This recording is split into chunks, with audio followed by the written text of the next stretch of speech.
Praise the lord. దేవుని యొక్క మహాకృపలో మీ అందరికీ కూడా ఈ వీడియోకి స్వాగతం పలుకుతున్నాను. ఒక గ్రామానికి చెందినటువంటి కొంతమంది వ్యక్తులు ఈ చర్చి మాకొద్దు, ఈ ప్రాంతంలో మాకు గొడవలు పెడుతున్నారన్నట్టుగా ఒక వీడియోని చూడటం జరిగింది. ఆ ప్రాంతం ఎక్కడంటే కడప జిల్లా రాజంపేట మండలం శంకరాపురం గ్రామస్తులుగా ఉన్నటువంటి దళిత మాల, వారు మాల అని చెప్పారు న్యూస్లో, మాల అని చెబుతూ 200 కుటుంబాలను మాట్లాడుతూ చెప్పగలిగారు.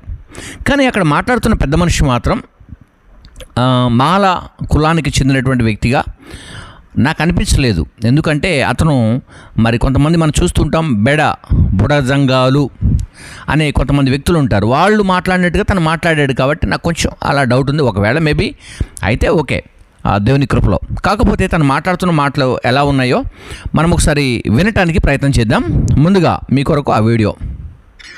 కడప జిల్లా శంకరాపురంలో ఉండే దళిత మాలలము 200 కుటుంబాలు ఉన్నాం. మాకు తెలియకన్నానే చర్చిలు పర్మిషన్ ఉన్నాయని ఇళ్ళని గూడమని సిమెంట్ గూడమని చర్చి కట్టి సిలువు పెట్టి పోలీసు వారు, కలెక్టర్ గారు అందరూ వాళ్ళకి పర్మిషన్ ఇచ్చినారని మమ్మల్ని మతంలో మార్చడానికి, మమ్మల్ని మా బిడ్డలను మాకే రచ్చలు పెట్టి ఊళ్ళు పెట్టి మా ఇంటి చర్చి కట్టి గందరగోళం చేస్తాను. మేము 200 కుటుంబాలు ఇక్కడ చూపిస్తా ఉన్నాము.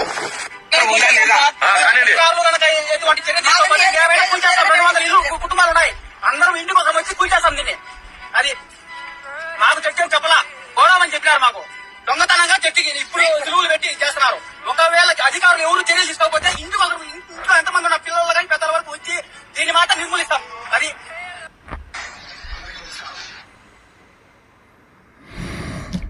రైట్, విన్నారు కదా. శంకరాపురం గ్రామస్తులు అక్కడ ఉన్నటువంటి వారందరూ కూడా మాకు గోదామని చెప్పారు, గోదామని కట్టారు, తిరిగి దానిపైన సిలువలు పెట్టారు, ఇప్పుడు మాకు చర్చి అని చెబుతున్నారు. ఇక్కడున్న ప్రాంతంలో ఉన్నటువంటి మాకు గొడవలు పెట్టడానికి, మమ్మల్ని అందరినీ కూడా మతం మార్చడానికి ఈ చర్చిని కట్టినటువంటి వారు ప్రయత్నాలు జరుగుతూ ఉన్నట్టుగా ఇక్కడ ఉన్నటువంటి పెద్ద మనిషి చెబుతూ ఉన్నాడు. ఓకే, ఆ చెప్పడం ద్వారా ఏం జరుగుతూ ఉంది కాబట్టి అక్కడ ఉన్నటువంటి సమస్య కొంత ఎలా ఉన్నప్పటికీ కూడా ఆ ప్రాంతం గురించి లేక ఒక చర్చి కొరకు ప్రజల గురించి కొన్ని విషయాలు నేను మాట్లాడదామని షేర్ చేశాను.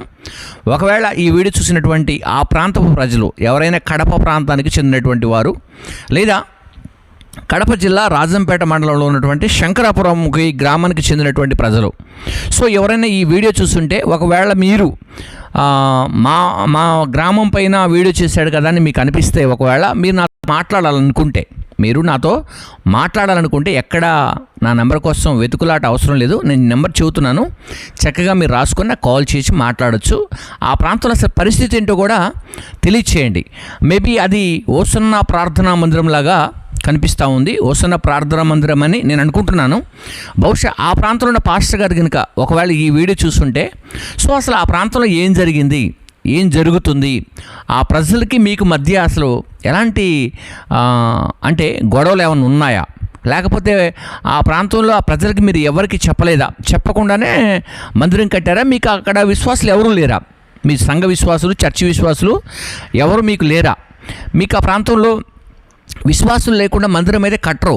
అంటే నాకు తెలిసినటువంటి పరిధిలో సంఘానికి విశ్వాసులు లేకుండా సంఘాన్ని ఎక్కడ కట్టరు వాళ్ళు. ఎవరు ఓసన్న ప్రార్థనా మందిరం వాళ్ళు ఇంపాసిబుల్. వాళ్ళు చర్చి కట్టాలంటే చర్చికి ఖచ్చితంగా ప్రజలు ఉండాలా. కానీ అక్కడ చెప్పినటువంటి పదం ఏంటంటే గోదామని కట్టారు. ముందుగా గోదాం అన్నారు, తర్వాత ఇప్పుడు సిలువలు పెట్టి చర్చి అంటున్నారు.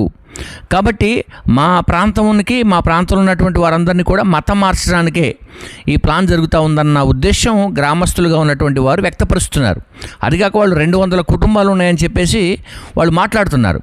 కాబట్టి మనం ఇప్పటివరకు చూసినటువంటి వీడియోలో వాళ్ళు చెప్పినటువంటి మాటలు అలా ఉన్నాయి.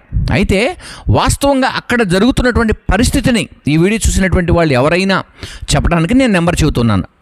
ఎక్కడ పరిస్థితి, లేకపోతే వేరే వాళ్ళు ఫోన్ చేసి అట్లా ఇట్లా అని మాట్లాడటానికి కాదండి. గమనించండి, ఆ ప్రాంతంలో మీకు తెలిసినటువంటి విషయాన్ని ప్రజలు కూడా వింటారు కాబట్టి, మా ద్వారా అనేకులు కూడా తెలుస్తుంది కాబట్టి నేను ఆ విషయాన్ని మీకు గుర్తు చేస్తున్నాను. ఇది కేవలం శంకరాపురం గ్రామస్తుల కొరకు మాత్రమే. ఆ గ్రామంలో ఉన్నటువంటి 200 కుటుంబాల్లో చెబుతున్నటువంటి వారు ఎవరైతే ఉన్నారో వారి కొరకు మాత్రమే. అలాగే అక్కడ ఎవరైతే చర్చి కట్టి పరిచర్య చేస్తున్నారో ఆ పాస్టర్ గారు ఎవరైతే ఉన్నారో ఈ వీడియో చూస్తే ఒకవేళ అక్కడ అసలు ఏం జరిగింది, ఎందుకు ఇలా గ్రామస్తులు మాట్లాడుతున్నారనే విషయం ఒకవేళ పూర్తిగా క్లారిటీ ఇవ్వగలిగినటువంటి వారు ఉంటే అక్కడ విశ్వాసులైనా పర్లేదు, లేకపోతే పాస్టర్ గారైనా పర్లేదు, మీరు ఇవ్వడానికి బాగుంటుంది. నా నెంబర్ చెబుతున్నాను, ఓకేనా? 9492690316. మరొకసారి చెబుతున్నాను, 9492690316. కాబట్టి అక్కడ ఉన్నటువంటి ప్రజలందరూ కూడా సహోదర భావం కలిగి మనమందరం కూడా మనుషులమని గుర్తించి కొట్లాటలో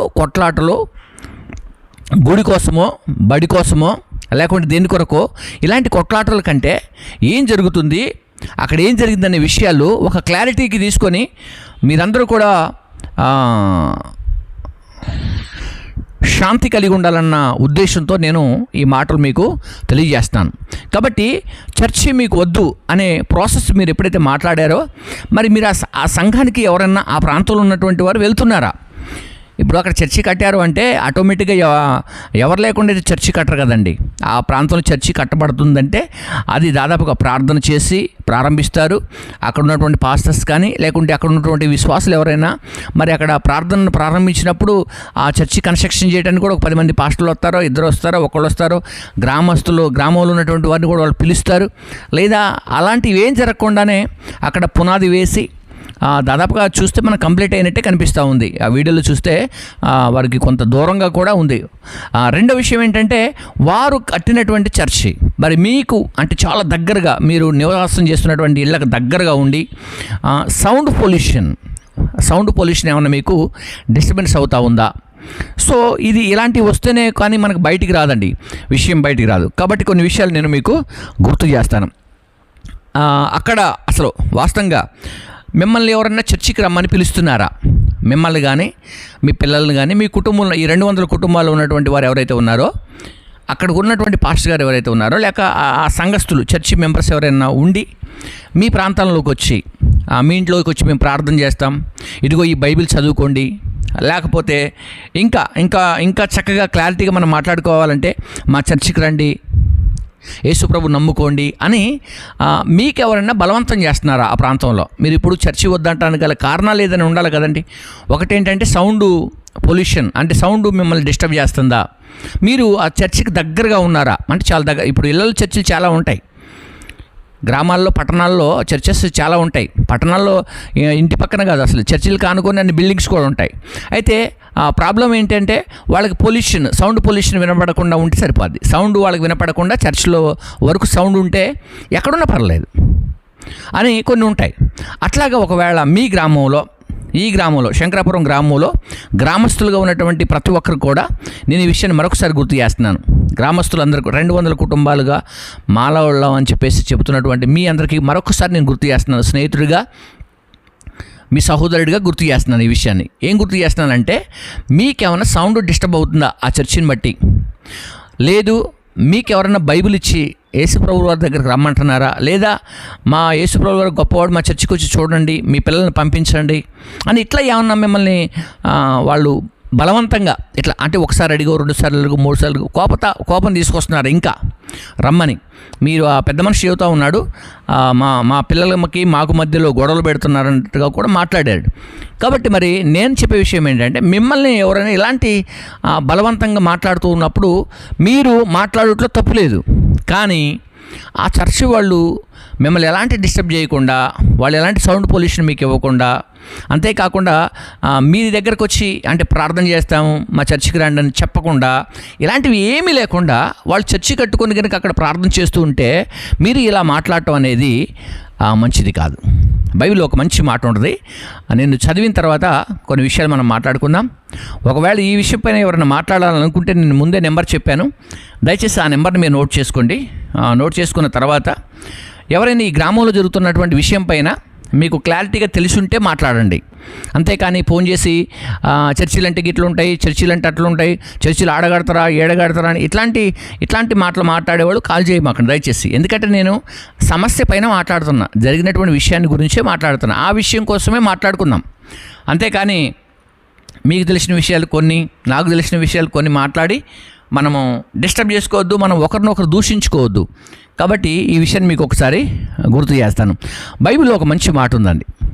1 కొరింథీ పత్రిక 3వ అధ్యాయం 17వ వచనంలో, ఎవడైనను దేవుని ఆలయమును పాడు చేసిన ఎడల దేవుడు వాణ్ణి పాడు చేయును. దేవుని ఆలయము పరిశుద్ధమై ఉన్నది, మీరు ఆలయమై ఉన్నారని మీరెరగరా అని ఇక్కడ దేవుని యొక్క వాక్యం తెలియజేస్తూ ఉందండి. అంటే మనకు డిస్టర్బ్ లేనప్పుడు దేన్ని కూడా డిస్టర్బ్ చేయడానికి వీల్లేదు. మన కష్టం మనకు దాంతో ప్రాబ్లం అవుతూ ఉంది, సో సమ్ ప్రాబ్లం అవుతూ ఉంది. ఆ ప్రాబ్లంని దూరం చేసుకోవడానికి మనం మాట్లాడవచ్చు, తప్పులేదు. క్వశ్చన్ చేయటం తప్పు కాదండి. ప్రశ్నించడం అనేది ప్రతి భారతీయుడికి ఉన్నటువంటి హక్కు. ప్రశ్నించవచ్చు, తప్పులేదు. కానీ ప్రశ్నించేటప్పుడు నీకు ఎలాంటి డిస్టర్బెన్స్ లేదనుకోండి, మనం ప్రశ్నించిన దానికి అర్థం ఉండాలి కదా. ఇప్పుడు నాకు సౌండ్ బాగా డిస్టర్బ్ అవుతూ ఉంది, లేదా మా ఇంటికి వచ్చి మీరు లేనప్పుడు, మీరున్నప్పుడు, లేకుంటే మీ కుటుంబంలో పిల్లలు ఉన్నప్పుడు, యవనస్తులు ఉన్నప్పుడు వాళ్ళు వస్తున్నారు, ఇలా రమ్మని పిలుస్తున్నారు అనేది అదన్నా ఉండాలి. లేక మీకు బైబిల్ పంచి మీకు సువార్త అన్న చెప్తూ ఉండాలి. లేకుంటే 10 సార్లు, అంటే ఒకసారి పిలిచిన రాలేదని కొంతమంది పిలుస్తూ ఉంటారు కదా, అలా పిలుస్తున్నారా మిమ్మల్ని అనేటివి, ఇవన్నీ కూడా మాట్లాడితే బాగుండేది. మీరు వీడియోలో అవన్నీ మాట్లాడలేదు, 2 మాటలు మాట్లాడారు. మాకు మా పిల్లలకి ఏదో గొడవ పెట్టేలాగున్నారు, మీరు ఇలా చేస్తున్నారు అలా చేస్తున్నారు అని చెప్పారు. కాబట్టి నేను ఈ వీడియో మాట్లాడిన ఆ పెద్ద మనిషికి, అలాగే ఇంటికి ఒకళ్ళు వెళ్ళి చర్చిని కూల్చేస్తామని మాట్లాడిన ఆ వ్యక్తికి నేను ఒకటే విషయాన్ని గుర్తు చేస్తున్నా. మీరు ఒకవేళ చర్చి ఇష్టం లేకపోతే, మీకు ఆ చర్చి ద్వారా ఏమన్నా కష్టమవుతూ ఉంటే సో మీరు మాట్లాడితే పర్లేదు. కానీ ఎవరన్నా బయట వాళ్ళు ఎవరైనా వచ్చి కావాలని ఇలాంటివి కల్పించుకొని గొడవలు చేస్తే మాత్రం మనందరం దేవుని పిల్లలం, మనం ఒకరొకరు గొడవలు చేసుకోకూడదు, ఒకరొకరు గొడవలు పెట్టుకోకూడదు. కాబట్టి కలిసిమెలిసి ఉండాలి. వారి ప్రార్థన వాళ్ళు చేసుకుంటారు, వారి చర్చికి వాళ్ళు వెళ్తారు, వారి చర్చిలో వాళ్ళు ఏదైనా ప్రార్థన చేసుకొని కూడికలు పెట్టుకుంటారు. సో అలాంటప్పుడు మీరు కానీ ఒకవైపు రెండో వైపు మీరు కానీ ఎలాంటి గొడవలు తీసుకురావడం అనేది మన దేశంలో చాలా ఈజీగా అయిపోయింది. ఇప్పుడు ఈ మధ్యకాలంలో ఏంటంటే ఎక్కువగా చర్చిలను, గొడవలను, ఆలయాలను, దేవాలయాలను ఇలాగున చాలా వరకు ఎక్కువగా ఈ గొడవలు చేసుకునే అవకాశాలు ఎక్కువ అవుతున్నాయి. మనం ఎక్కడ చూసినప్పటికీ కూడా దాడులు, చర్చిల మీద దాడులు, పాస్టర్ల మీద దాడులు, లేకపోతే పోట్లాటలు ఇట్లాంటివన్నీ కూడా తీసుకొస్తూ ఉన్నారు. దయచేసి గమనించండి, మనకు కష్టం లేనప్పుడు ఇతరులను కష్టపెట్టడం ఎందుకండి? మనకు అసలు దాంతో పనే లేదు. ఓకే, ఆ చర్చితో మీకు పనే లేదు. ఓకేనా, ఆ చర్చికి మీకు ₹1 ఇచ్చిన వాళ్ళు కాదు, ఆ చర్చికి మీరు స్థలం ఇచ్చిన వాళ్ళు కాదు, ఆ స్థలాన్ని వాళ్ళు కొనుక్కున్నారు, వాళ్ళు కట్టుకున్నారు. అక్కడ విశ్వాసం లేకపోతే కట్టుకోరు కదా. కాబట్టి నా ఆలోచన ఏంటంటే, దయచేసి మీరు గమనించండి, పెద్దలుగా ఆ ప్రాంతంలో ఉన్నటువంటి గ్రామస్తులందరూ కూడా ఒక్కసారి ఆలోచన చేయండి. దాంతో మీకు ఏం పని లేనప్పుడు మీకు ఎందుకండి? మీ పని మీరు చేసుకోండి, వాళ్ళ పని వాళ్ళు చేసుకుంటారు. క్రైస్తవ్యం పెరుగుతుందా తగ్గుతుందా? చర్చికి ఎవరు వెళ్తున్నారు, ఎవరు వెళ్ళట్లేదు? ఇప్పటికే ఎస్సీ హోదాను గురించి ఆయా ప్రాంతాల్లో గొడవలు అవుతూ ఉన్నాయి. ఓకే, కొంతమందికి ఎస్సీ హోదా పోతుందని, కొంతమంది ఎస్సీ హోదా ఉండాలని, కొంతమంది చర్చికి వెళ్తే ఇది ఉండకూడదని, కొంతమంది ఇలాంటి డిస్కషన్ జరుగుతూ ఉన్నాయి. ఈలోపే చర్చిని కూల్చేయాలి అలా ఇలా అని చెప్పేసి చాలా డిస్కషన్ జరుగుతూ ఉన్నాయి. ఇంకా మనం మాట్లాడుకోవాల్సినవి చాలా విషయాలు ఉంటాయి. అయినప్పటికీ కూడా మన భారతదేశంలో జీవిస్తున్న ప్రతి ఒక్కరూ కూడా మనం సహనం కలిగి ఉండాలి, ఓపిక కలిగి ఉండాలి. ఇతరులు మనం కష్టపెడితే మనం కూడా ఒక రోజున కష్టపడతామండి. మనం కష్టపడి ఇతరులను కష్టపెట్టి సాధించేది ఏం లేదు. కాబట్టి ఎవరి విశ్వాసం వారిది, ఎవరి నమ్మకం వారిది. కాబట్టి వాళ్ళు వెళ్తున్నారంటే వెళ్ళనివ్వండి, తప్పే ఉంది. వాళ్ళ విషయంలో వాళ్ళు వెళ్తూ ఉన్నారు, మీరు విషయంలో మీరు చేసుకుంటుండండి, తప్పలేదు కదా. కాబట్టి మరి ఆ గ్రామంలో ఉన్న ప్రతి ఒక్కరు కూడా ఈ విషయాన్ని గమనించాలని కడప జిల్లా రాజంపేట మండలం శంకరాపురం గ్రామంలో ఉన్నటువంటి ప్రతి గ్రామస్తులు ఈ విషయాన్ని మీరందరూ కూడా ఒక మంచి ఉద్దేశంతో ఆలోచన చేయాలని, అంతేకాకుండా గ్రామ పెద్దలుగా ఉన్నటువంటి వారందరూ కూడా 200 కుటుంబాలంటే మామూలు కాదండి, ఆశ్రమాషి కాదు. 200 కుటుంబాలంటే చాలా పెద్దదే. కాబట్టి చాలా అందులో ఉన్నట్టు ప్రతి ఒక్కరు కూడా మంచిగా చక్కగా ఆలోచన చేసి ఒక నిర్ణయం తీసుకొని మీరందరూ కూడా మిమ్మల్ని ఎవరైనా బలవంతం చేస్తే మాత్రం తప్పకుండా వారి మీద యాక్షన్ తీసుకోవాలి. ఎవరైనా మిమ్మల్ని బలవంతపు మార్పిడి చేసినప్పటికీ కూడా యాక్షన్ తీసుకోవాలి. బలవంత మతం మార్పిళ్ళు ఎవ్వరు కూడా అంగీకరించరు. ఒకప్పుడు కాలం పోయింది అది. ఇప్పుడు అలాంటివి జరగడానికి వీలు లేదు. ఎవరి విశ్వాసం వారిది, ఎవరి నమ్మకం వారిది, ఎవరు వెళ్తున్న మార్గంలో వాళ్ళే వెళ్ళాలి. కరెక్ట్గా పర్ఫెక్ట్గా ఎవరిష్టం వారిదండి, ఎవరిష్టం వారిది. ఇప్పుడు నాకు ఒక టిఫిన్ నచ్చుద్ది, మీకు నచ్చాలనే రూల్ ఏముంది? కాబట్టి ఎవరిష్టం వారిది. కాబట్టి కొంత ఆచార పద్ధతులు, కొంత అనాలోచన పద్ధతులు కొంచెం మార్చుకొని పెద్దలుగా ఉన్నటువంటి ప్రతి ఒక్కరు కూడా చక్కగా ఆలోచన చేసి ముందుకు నడవాలని, గ్రామంలో ఉన్నవారందరూ కూడా క్షేమకరంగా ఉండాలని, అందరూ కూడా సహోదర భావం కలిగి నిన్ను వలని పొరుగు వారిని ప్రేమించుకొని బైబిల్ చెబుతూ ఉంది. మరి మీరు ఇంకా ఏమేమి కోరుకుంటున్నారో, అలాగే మీరు నడుస్తున్న విశ్వాసం మీకే నేర్పిస్తూ ఉందో అలాంటివన్నీ కూడా మీరు కూడా తీసుకొని ఇలాంటి విషయంలో సమాధానంగా చక్కగా, ఒకవేళ మీకు సౌండ్ పొల్యూషన్ అనిపిస్తే వాళ్ళకి చెప్పండి.